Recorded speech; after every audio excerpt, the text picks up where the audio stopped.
অনেক জায়গায় আওয়ামী লীগের অফিসগুলো খোলা হচ্ছে, অনেক জায়গায় এটা আমরা চাইনি এবং আমরা যেহেতু আপনার আইনগতভাবে বলা আছে যে তাদের কার্যক্রম নিষিদ্ধ, সেইভাবেই এটাকে দেখা হবে সব জায়গায়।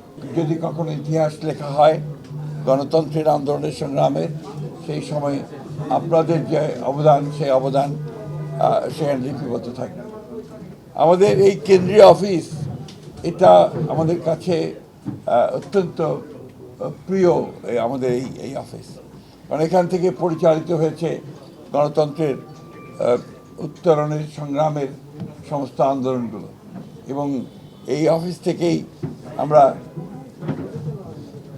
আমাদের নেত্রী, দেশনেত্রী বেগম খালেদা জিয়া, যিনি আমাদের ছেড়ে চলে গেছেন, তার নেতৃত্বে, তার সভাপতিত্বে আমরা এর অফিসের সামনে বহু সভা করেছি, যেগুলো জনগণকে অনুপ্রাণিত করেছে গণতান্ত্রিক আন্দোলনে ঝাঁপিয়ে পড়ার জন্য।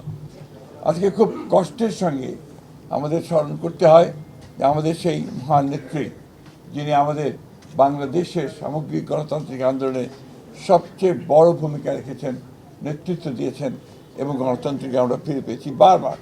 91 সালে সেই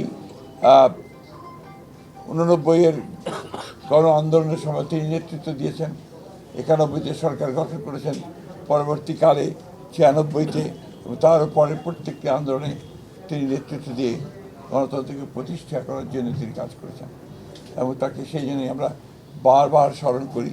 এবং আমি যে বিশ্বাস করি যে দেশনেত্রী বেগম খালেদা জিয়া শুধু বাংলাদেশ নয়, আমাদের এই এশিয়া প্যাসিফিক অঞ্চলে গণতন্ত্রকে প্রতিষ্ঠার জন্য যে সমস্ত নেতারা নেতৃত্ব দিয়েছেন, তাদের মধ্যে নিঃসন্দেহে অন্যতম। আমরা তার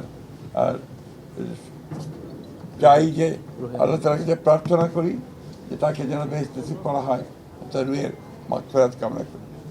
আমরা এখন নতুন এক বাংলাদেশের জন্য কাজ করছি, স্বপ্ন দেখছি।